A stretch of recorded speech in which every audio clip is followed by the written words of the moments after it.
ನಮಸ್ಕಾರ ಬಂಧುಗಳೇ, ಇವತ್ತು ನಾನ್ ನಿಮ್ ಜೊತೆ ಭೂಮಿಯ ವಿನಾಶದ ಬಗ್ಗೆ ಮಾತಾಡಕ್ ಬಂದಿದ್ದೀನಿ.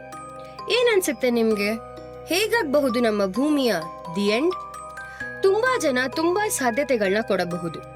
ಅದು ಡೈನೋಸಾರ್ಗಳಿಗೆ ಆದಂತೆ ಯಾವುದಾದರೂ ಕ್ಷುದ್ರ ಗ್ರಹ ಭೂಮಿಗೆ ಬಂದು ಅಪ್ಪಳಿಸೋದ್ರಿಂದ ಆಗಿರಬಹುದು. ಮನುಷ್ಯನು ಮಾಡ್ತಿರೋ ಅಣು ಅಸ್ತ್ರ ಯುದ್ಧ ಅಂದರೆ ನ್ಯೂಕ್ಲಿಯರ್ ವಾರ್ಗಳಿಂದ ಆಗಿರಬಹುದು. ಅಷ್ಟೇ ಯಾಕೆ, ಕೊರೋನಾನಂತಹ ಮತ್ತೊಂದು ಯಾವುದಾದರೂ ವೈರಸ್ನಿಂದ ಕೂಡ ಆಗಿರಬಹುದು. ನಾನು ಇವತ್ತು ನಿಮ್ಗೆ ಇನ್ನೊಂದು ಸಾಧ್ಯತೆ ಬಗ್ಗೆ ತಿಳಿಸ್ತೀನಿ.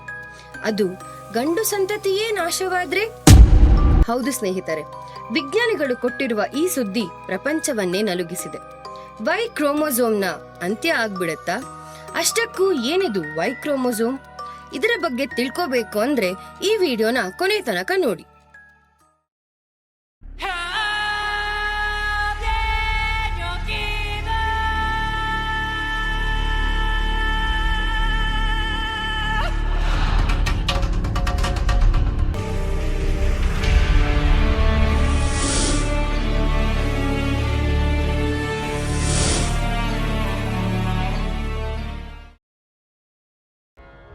ಮಾನವ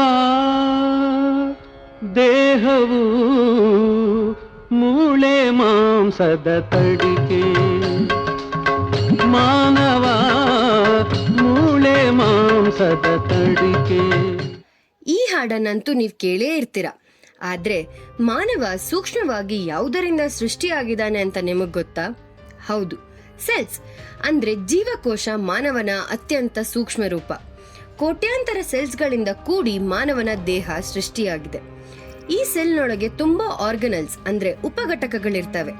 ಕೆಲವೊಂದನ್ನು ಹೆಸರಿಸಬೇಕು ಅಂದ್ರೆ mitochondria, ಗಾಲ್ಜಿ apparatus, cell membrane, ribosomes ಹಾಗೂ ಅತಿ ಅವಶ್ಯಕವಾದ ನ್ಯೂಕ್ಲಿಯಸ್. ಈ ನ್ಯೂಕ್ಲಿಯಸ್ನೊಳಗೆ ಡಿಎನ್ಎ ಇರುತ್ತೆ.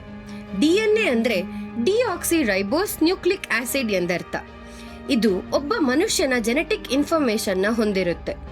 ಅಂದ್ರೆ ಒಬ್ಬ ಮನುಷ್ಯ ಹೇಗಿರ್ತಾನೆ, ಎಷ್ಟು ಎತ್ತರ ಇರ್ತಾನೆ, ಅವನ ಬಣ್ಣ ಯಾವುದು, ಅವನಿಗೆ ರೋಗಗಳು ಇರುತ್ತೋ ಇಲ್ವೋ, ಅವನ ಭೌತಿಕ ಸಾಮರ್ಥ್ಯ ಎಷ್ಟು ಅನ್ನೋ ಸಾವಿರಾರು ಮಾಹಿತಿಗಳನ್ನ ಈ ಡಿಎನ್ಎ ಹೊಂದಿರುತ್ತೆ.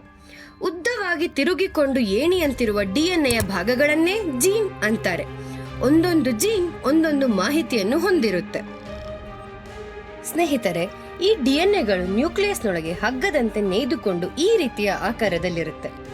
ಇದನ್ನ ಕ್ರೋಮೋಸೋಮ್ಸ್ ಅಂತಾರೆ. ಮಾನವನಲ್ಲಿ 23 ಜೋಡಿ ಕ್ರೋಮೋಸೋಮ್ಸ್ ಇರುತ್ತೆ. ಇದರಲ್ಲಿ ಮೊದಲನೇ 22 ಕ್ರೋಮೋಸೋಮ್ಸ್ಗಳನ್ನ ಆಟೋಸೋಮ್ಸ್ ಅಂತಾರೆ. ಈ 22 ಕ್ರೋಮೋಸೋಮ್ಗಳು ಮಾನವನ ಗುಣಲಕ್ಷಣಗಳ ಮಾಹಿತಿಯನ್ನು ಹೊಂದಿರುತ್ತೆ. ಹೀಗೆ ಜೀವಿಗಳ ಸಂತಾನೋತ್ಪತ್ತಿಯ ಸಮಯದಲ್ಲಿ ಗಂಡಿನ ಸ್ಪರ್ಮ್ ಹೆಣ್ಣಿನ ಎಗ್ ಜೊತೆ ಫರ್ಟಿಲೈಸ್ ಆದಾಗ ಗಂಡಿನಿಂದ 23 ಜೋಡಿ ಕ್ರೋಮೋಸೋಮ್ಸ್ನ ಅರ್ಧ ಭಾಗ ಹಾಗೂ ಹೆಣ್ಣಿನ 23 ಕ್ರೋಮೋಸೋಮ್ಸ್ನ ಅರ್ಧ ಭಾಗ ಸೇರಿಕೊಳ್ಳುತ್ತೆ.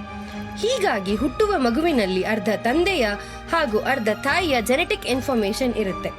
ಇದೇ ಕಾರಣಕ್ಕೆ ಮಕ್ಕಳು ತಂದೆ ತಾಯಿಯರ ಗುಣಲಕ್ಷಣದ ಮಿಶ್ರಣವಾಗಿರ್ತಾರೆ. 22 ಜೋಡಿ ಕ್ರೋಮೋಸೋಮ್ಸ್ ಮಗುವಿನ ಗುಣಲಕ್ಷಣಗಳನ್ನು ನಿರ್ಧಾರ ಮಾಡಿದ್ರೆ, ಕೊನೆಯ ಒಂದು ಜೋಡಿ ಅಂದರೆ ಆಲೋಸೋಮ್ಸ್ ಅಥವಾ ಸೆಕ್ಸ್ ಕ್ರೋಮೋಸೋಮ್ಸ್ ಜೀವಿಯ ಜೆಂಡರ್ ಅಂದರೆ ಲಿಂಗವನ್ನು ನಿರ್ಧಾರ ಮಾಡುತ್ತೆ. ಹೆಣ್ಣಿನಲ್ಲಿ XX ಕ್ರೋಮೋಸೋಮ್ ಇರುತ್ತೆ, ಗಂಡಿನಲ್ಲಿ X ಮತ್ತು Y ಕ್ರೋಮೋಸೋಮ್ ಇರುತ್ತೆ. ಫಲೀಕರಣ ಅಂದರೆ ಫರ್ಟಿಲೈಸೇಷನ್ ಆಗೋ ಸಂದರ್ಭದಲ್ಲಿ ಗಂಡು X ಕ್ರೋಮೋಸೋಮ್ ಕೊಟ್ರೆ ಹೆಣ್ಣಿನ X ಕ್ರೋಮೋಸೋಮ್ ಜೊತೆ ಒಂದಾಗಿ ಹೆಣ್ಣಿನ ಜನನ ಆಗುತ್ತೆ. ಅದೇ ಗಂಡಿನಿಂದ Y ಕ್ರೋಮೋಸೋಮ್ ಬಂದ್ರೆ ಹೆಣ್ಣಿನ X ಕ್ರೋಮೋಸೋಮ್ ಜೊತೆ ಸೇರಿ ಗಂಡಿನ ಜನನವಾಗುತ್ತೆ. ಒಂದು ಮಗು ಗಂಡಾಗಿ ಹುಟ್ಟಬೇಕು ಅಥವಾ ಹೆಣ್ಣಾಗಿ ಹುಟ್ಟಬೇಕು ಅಂತ ನಿರ್ಧಾರ ಮಾಡುವುದು ಗಂಡಿನಿಂದ ಬರುವ X ಅಥವಾ Y ಕ್ರೋಮೋಸೋಮ್. ಇದೇ ಕಾರಣಕ್ಕೆ ವಿಧಿವಿಜ್ಞಾನ ಅಂದರೆ ಫಾರೆನ್ಸಿಕ್ ಸೈನ್ಸ್ ನಲ್ಲಿ ಪೆಟರ್ನಿಟಿ ಟೆಸ್ಟ್ ಅಂದ್ರೆ ಪಿತೃತ್ವ ಪರೀಕ್ಷೆ ತುಂಬಾ ಸುಲಭ. ಸ್ನೇಹಿತರೆ, ನಿಮ್ಗೆ ನಾವು ಮಾಡ್ತಿರೋ ವಿಡಿಯೋ ಇಷ್ಟ ಆಗ್ತಿದೆ ಅಂತಂದ್ರೆ ನೀವು ಈ ವಿಡಿಯೋನ ಲೈಕ್ ಮಾಡಿ ಹಾಗೂ ನಮ್ಮ ಚಾನೆಲ್ನ ಸಬ್ಸ್ಕ್ರೈಬ್ ಮಾಡಿ. ನಾನ್ ಅವಾಗಿಂದ ಮಾನವ ಅನ್ನೋ ಶಬ್ದ ಬಳಸ್ತಿದ್ದೀನಿ ಅಂತ ಇದು ಬರೀ ಮನುಷ್ಯರಲ್ಲಾಗೋ ಪ್ರಕ್ರಿಯೆ ಅಂತ ತಿಳ್ಕೊಬೇಡಿ. ಬಹುತೇಕ ಎಲ್ಲ ಮ್ಯಾಮಲ್ಸ್ಗಳಲ್ಲೂ ಈ ರೀತಿನೇ ಆಗುತ್ತೆ. ಗಂಡು ಮತ್ತು ಹೆಣ್ಣಿನ ಕ್ರೋಮೋಸೋಮ್ಗಳು ಈ ರೀತಿ ಒಂದಾಗೋದನ್ನ ರೀಕಾಂಬಿನೇಷನ್ ಅಂತಾರೆ. ಈ ರೀಕಾಂಬಿನೇಷನ್ ಆಗೋದ್ರಿಂದ ವೇರಿಯೇಷನ್ ಆಗುತ್ತೆ. ವೇರಿಯೇಷನ್ ಅಂದ್ರೆ ವೈವಿಧ್ಯತೆ ಅಂತ. ಈ ವೈವಿಧ್ಯತೆಯಿಂದಾನೇ ಎವಲ್ಯೂಷನ್ ಅಂದರೆ ಜೀವಿಗಳ ವಿಕಾಸ ಆಗತ್ತೆ. ಜೀವಿಗಳು ತಮ್ಮ ವಾತಾವರಣಕ್ಕನುಗುಣವಾಗಿ ರೂಪಾಂತರವಾಗ್ತವೆ. ಆದ್ರೆ ನಾವು ನೆನ್ಪಿಟ್ಕೋಬೇಕಾಗಿರೋ ಒಂದು ವಿಷಯ ಏನಂದ್ರೆ, ಬರೀ ಗಂಡು ಸಂತತಿಯಲ್ಲೇ ಕಾಣುವ ಈ ವೈ ಕ್ರೋಮೋಸೋಮ್ ಬೇರೆ ಯಾವುದೇ ಕ್ರೋಮೋಸೋಮ್ ಜೊತೆ ಸೇರಿ ರೀಕಂಬೈನ್ ಆಗಲ್ಲ. ಇದೇ ಗಂಡು ಪ್ರಜಾತಿಯ ಅವನತಿಗೆ ಕಾರಣವಾಗಬಹುದು. ನೀವೀಗ ಯೋಚನೆ ಮಾಡ್ತಿರಬಹುದು, ಗಂಡು ಪ್ರಜಾತಿನೇ ಯಾಕೆ ಅಂತ. ಹೆಣ್ಣು ಕೂಡ ಆಗ್ಬೋದಲ್ಲ. ಆದರೆ ಇದಕ್ಕೆ ಕಾರಣ ಗಂಡಿನಲ್ಲಿರೋ ವೈ ಕ್ರೋಮೋಸೋಮ್. ಹೆಂಗಸರು ಗಂಡಸರಿಗಿಂತ ಹೆಚ್ಚು ವರ್ಷಗಳ ಕಾಲ ಬದುಕ್ತಾರೆ ಅಂತ ನೀವ್ ಕೇಳೇ ಇರ್ತೀರ.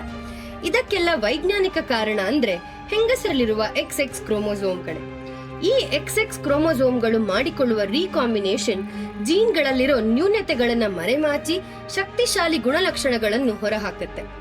ಇದು ಒಂಥರ ಮೊಬೈಲ್ ಅಪ್ಡೇಟ್ನ ರೀತಿನೇ. ಇದಕ್ಕೊಂದು ಉದಾಹರಣೆ ಅಂದರೆ, ಹೆಣ್ಣು ಮಕ್ಕಳು ಗುರುತಿಸೋವಷ್ಟು ಬಣ್ಣಗಳನ್ನ ಗಂಡು ಮಕ್ಕಳು ಗುರುತಿಸೋಕಾಗಲ್ಲ.